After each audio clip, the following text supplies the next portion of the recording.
Guys back to my new blog. তো ওরা এখনও কেউ আসে নাই, তো আমি একাই ভাবলাম একটা ছোটো পাড়া ব্লগ বানিয়ে নিই। আমি এসেছি এই মাঠ দিকে, এখন ওই মাঠ দিকে এসেছি এখন ভিডিও বানাবার লাগে। তো জানি না কী হবে, আর জানি না কী করে হবে। अभी 40টা সাবস্ক্রাইবার হয়ে গেছে, তো এখনও 100 का সাবস্ক্রাইবার কমপ্লিট कर दो भाई लोग। আর মানে প্রতিদিন এবার একটা করে ব্লগ আসবে, সবাই মানে ছেলেগুলো এখন আসছে, মানে আমার বন্ধুরা আর সবাই আসছে ভিডিও বানাবার লেগে। এখন তো শ্যুটের ভিডিও এখন হবে না, এখন প্রতিদিনই একটা করে ব্লগই আসবে আমার। যেহেতু ওরা কেউ না আসে, তখন আমাকে একটা করে ব্লগ প্রতিদিনই ছাড়তে হবে।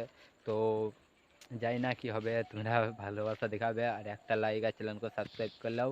তো মাঠ দিকে এসেছি, তখন একটা তোমাদেরকে মানে মাঠের আরে একটা শ্যুট আমি তোমাদেরকে ভিডিও দেখাচ্ছি। তো ভিডিওটা কেমন লাগবে অবশ্যই কমেন্ট করে বলবে। আর নেক্সট ভিডিও কিসের করবো ওগুলাই তোমরা বলবে। আর নেক্সট ব্লগিংই করবো, কিন্তু কোন টাইপে করবো তোমরা সবাই কমেন্ট করে বলবে। তো ভিডিওটা দেখো।